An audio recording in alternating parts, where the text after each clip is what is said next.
G'day guys, how you going? Welcome back. We're off to do another one of our Desert Gold camping videos, so I hope you can come along and join us. And what we're going to do is a bit of cooking this time. Haven't done any of that before.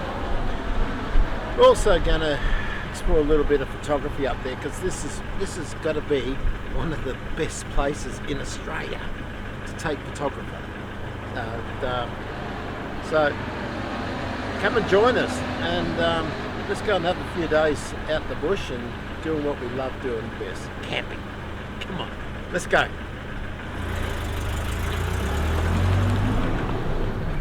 Oh boy, it feels good to be back on the road, I tell you. Oh, heading north, beautiful sunshine, clear skies, and I'm off for a 5-day camping trip. I can't wait. It's going to be so good.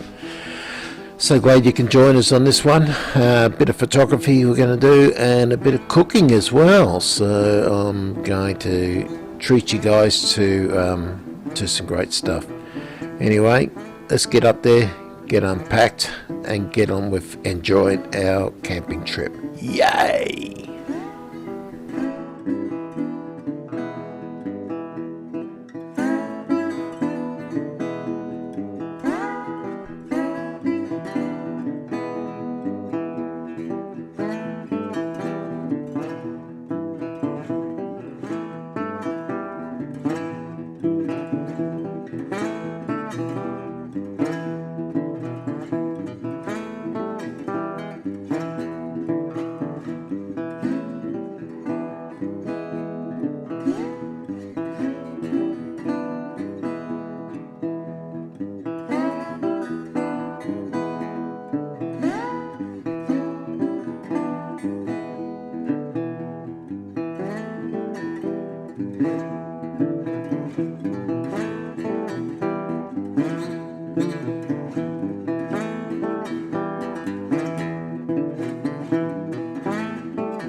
Well, here we are. At long last, we're at Lake Ballard. This is one very strange but beautiful place. It really is. You've got to see it to believe it.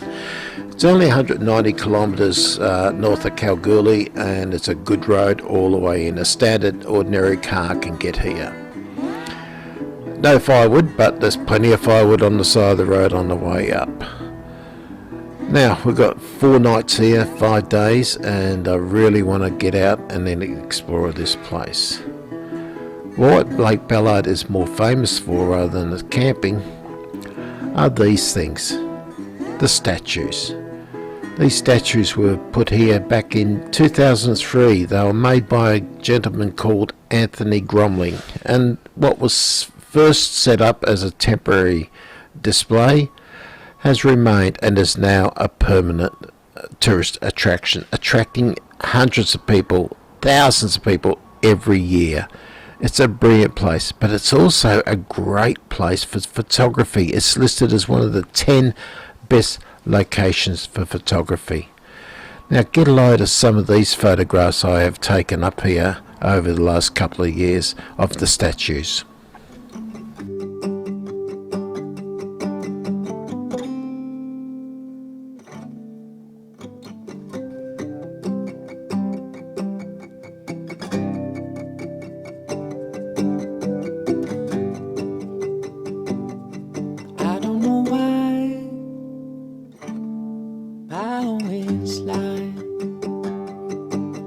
As promised, on this trip I was going to show you a little bit about photography. I love photography. I really do.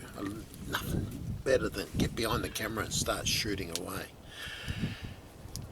Where I am here at Lake Ballard, it's one of the best locations in Australia. It's actually rated as in the top 10 for what they call astrophotography, photography of the stars. Okay, and it's brilliant. The reason being, it's just got such a clear sky at night time. You can see forever. It's like you can see all the way through the Milky Way. And when the Milky Way does come round, it is spectacular. Now, have a look at this shot. This is one I took last night.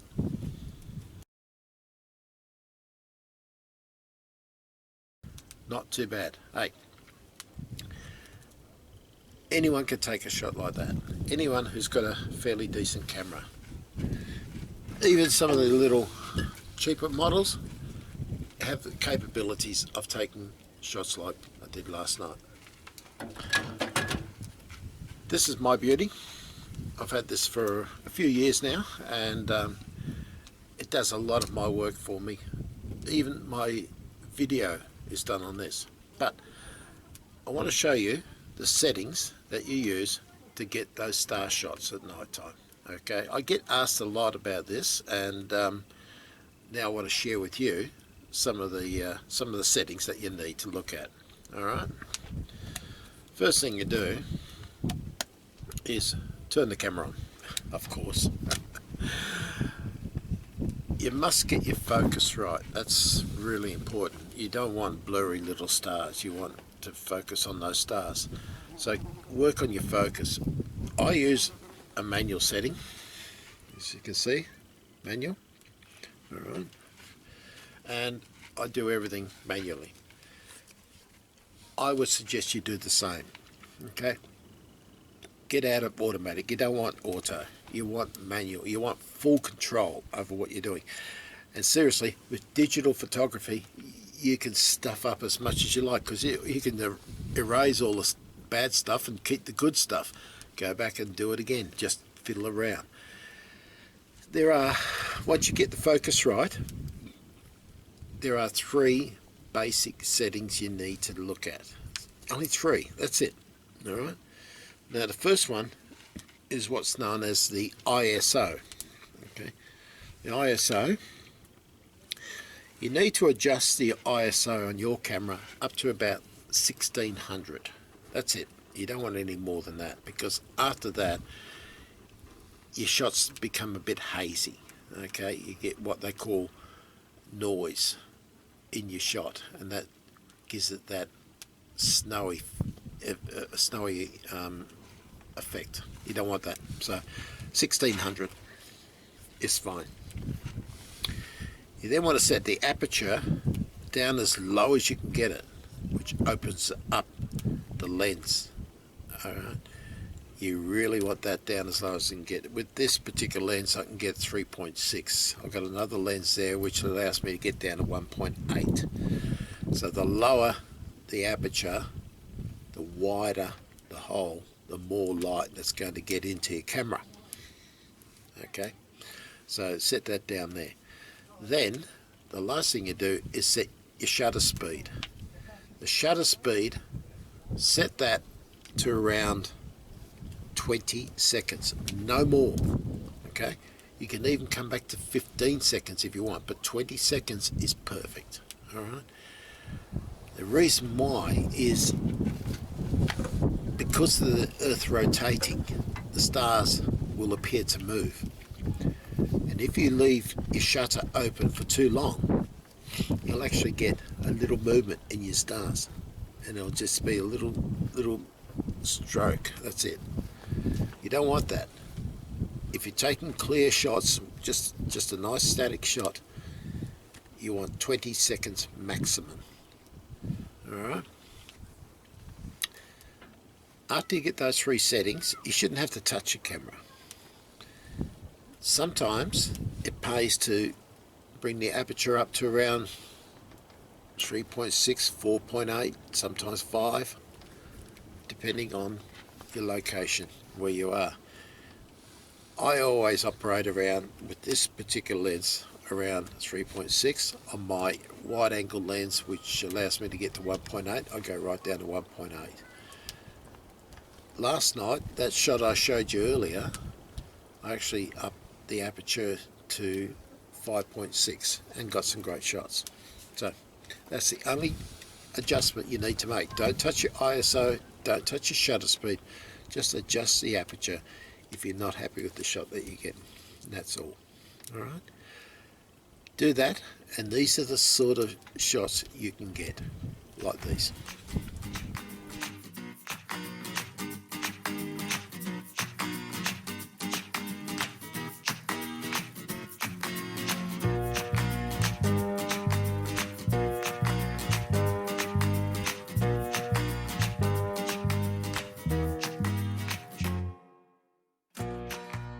One other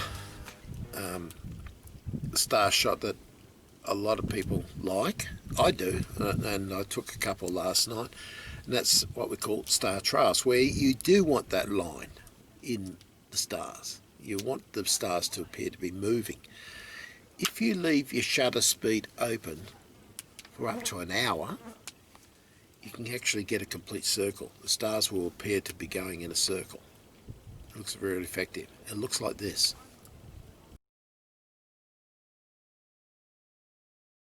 Okay, so how do you get them? Really simple. First of all, your ISO, bring that back to about 200. Okay, you don't want it up to 1600 because you're going to be taking a very long photo, let a lot of light in. So you don't want to have your sensor over sensitive, and the way to do that is to bring the ISO back to something like about 200. Okay, now you need the setting, what they call bulb. It's a B on your dial. Alright, you need that. If your camera hasn't got bulb, as long as it can remain open, the shutter can remain open for any length of time, that's fine. Okay, sometimes you don't need the bulb setting in some cameras. This camera you do. Okay, so I set it to bulb. Alright, the aperture, I bring that up to about 8. Okay, and as I said, the ISO down to about 200. I then start the shot, walk away, go and have a cuppa or a beer or whatever, then come back in half an hour and see what you got. If you want it longer, if you want to get more strikes and more of a circle, leave it for an hour plus. Okay, really simple. But make sure, here's a handy hint, make sure your battery's fully charged, and make sure you got enough room on your memory card. Right, I ran out of memory card last night, halfway through a star shot, and yeah, didn't come out too well. So they're things to remember. All right, and if you follow those settings, then you're going to get amazing shots. You really are. All right.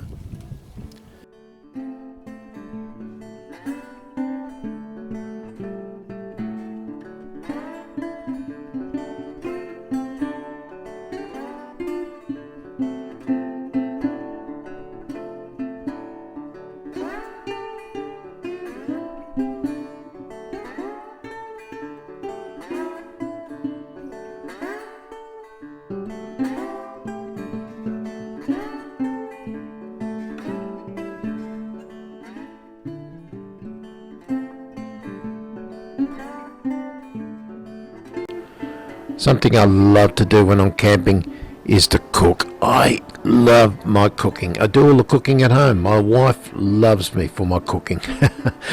When you're out camping, there's no excuse to not be able to cook up a decent meal. Sometimes you don't want to, sometimes you do. I love doing it. So, here we go now with the next segment of our video, cooking. Well, you can't beat this for a kitchen now. This is pretty special, eh? When you're cooking bread, whether it be damper or a loaf of bread at home, it's important to let the yeast in the dough explode. let it create all that air inside, right? The bubbles. That's what's going to give your dough, your loaf of bread, should I say? Loaf of bread, light loaf of bread. Damper is exactly the same. So, what I'm going to do is show you how to make the damper, and then we'll light the fire, and we'll do trick number 2. Right, we'll get to that. Oh, you couldn't ask for a better kitchen, eh? You know. Anyway, what I've done, I cheat. I put all my dry ingredients mixed together in one container and bring that with me. That's ready to go. All right. All I have to do is add some water to it, and I'm done. All that's in there is a bit of self-raising flour. I put a bit of yeast in there. I do. Bit of salt. I usually put garlic salt because I like the tang of garlic. Right. Put whatever you want in there. If you want to flavour it with real garlic, put some real garlic in it. But don't put the real garlic in until you're ready to add all your wet ingredients, your water. Put all your dry ingredients in the container, and all you do is you come along, open it up, pour it in the bowl. Simple. What I do is just make a little well in the middle, just like that. Okay. And we're going to add some water. Get the thing open. Alright, so we just add some water. A fair bit for starters, because you want to get a nice dough going. Now this is the same sort of recipe I use at home for bread. Very little different. One thing about bread, a lot of people go, oh, I don't like making bread. Well, that's not that hard, and it's pretty forgiving. So I just add a bit more flour to that, just a little bit. Just a little bit more dough, a little bit more flour, but I tell you what, it's getting there, it's pretty good.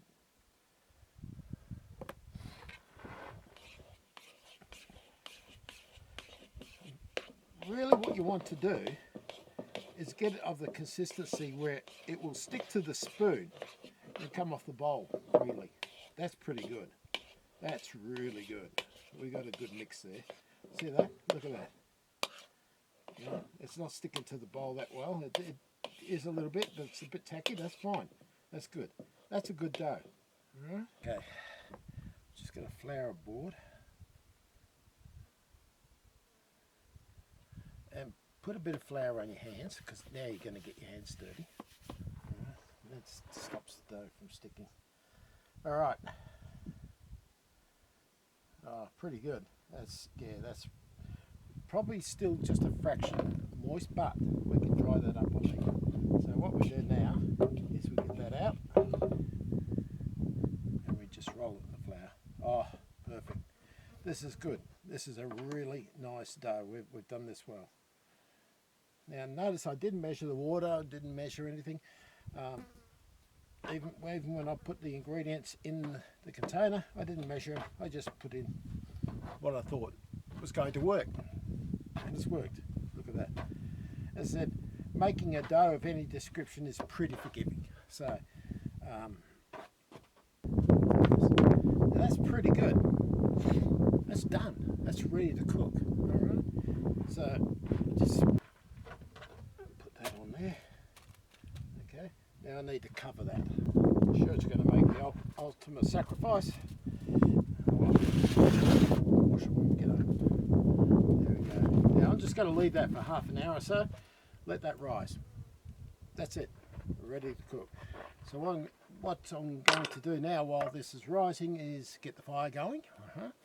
And start heating up the camp oven. And this is the other important thing to remember is with any bread, the hotter the oven, the better when it goes in. You don't want the bread to drop. You don't want the yeast to die and drop while it's cooking. So if you put it into the hottest oven you can get, it'll seal the bread. It'll put that crust around the bread. And even if you turn it down a bit later, it doesn't matter. But if you seal that bread, then the dough will just stay white and fluffy inside and just cook nicely. Okay, so we're going to get the fire going. I'm going to get the camp oven into the fire to heat it right up. And when it's hot enough, I'll pull it out, put it on some coals, put the bread in, and start cooking it. So when you're out camping, one meal of the day that can be boring is dinner. What usually happens is you grab a can of food out, heat it up, pour it on the plate, there's dinner. Normally I usually go for a sausage sizzle when I'm out in the bush. On one or two nights I just bring a pack of sausages, bread. But a little idea I come up with, and I thought, this is great. I make my own sausages, and it's really that easy, and I make them to the flavour that I want, okay? And it's very simple, and I'm going to make them tonight. We've got the damper, so I'm going to have them with the damper. So making your own sausages is just so easy. Let me show you. All you do is you grab some mince from your supermarket, chuck it in a bowl. Okay. Done. Now, all you want to do with that is just add the flavouring you want. What do you want? We can have anything. Name it. Well, one thing I do add is some onion.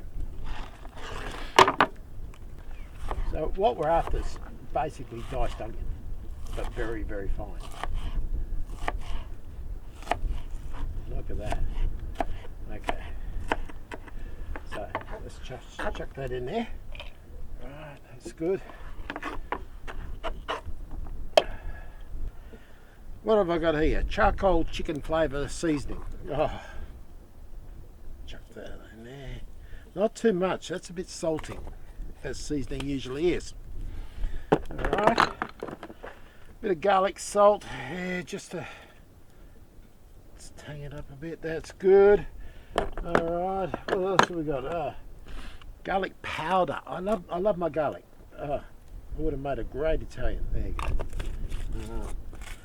And we'll chuck in some what's this? Dry parsley. Oh, of course. There you go. Now, my favourite herb of all, besides garlic, nothing beats garlic, is oregano. I love the smell of oregano, and I'll use that as much as I can in my cooking. Look at that. There we go. Chuck that in there. Done. There we go. Let's mix this together. Look at that.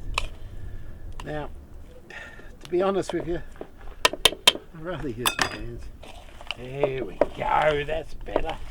That really gets it moving. Look at that. That's mixing it really well. You can make them at home if you want to before you bring them out. But I love to make them out here just to show off in front of this. Don't you love it? Oh, the sun's getting a bit low. We've got to get ready for some photography tonight. What you do, you just shape them into a sausage. Whatever size you want, whatever thickness you want.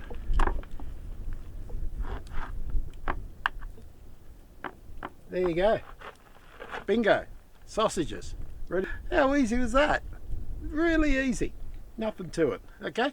So next time you want to go out bush, you want to have sausage sizzle, think of doing this. Just grab some mince, throw in whatever you want. You don't have to add anything if you don't want. Just have mince. Yeah? Whatever flavour turns you on, that's what you have in there. Dead easy. Look at that. Ready to cook. And it took me all of 5 minutes, if that. Alright? How easy does that get? And now you've turned what could be a boring meal into a yummy meal.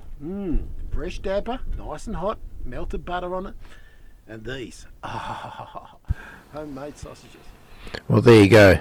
There's the sausages cooking, just about cooked and ready to serve. And I'll tell you what, they were delicious. This is what they look like on the damper. Yummo. What a night.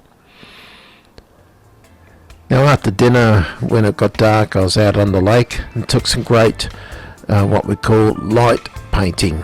This is using steel wool, and as you can see, quite effective. I love doing this. You get some amazing effects. The beauty of it is no two photos are ever the same. Well, it's time to say goodbye to Lake Ballard now, the statues, and maybe next time we get up here we'll do a little bit more photography of the statues. I usually do a lot more than this, but I wasn't interested this time. It was more on the stars and also a bit of the cooking as well.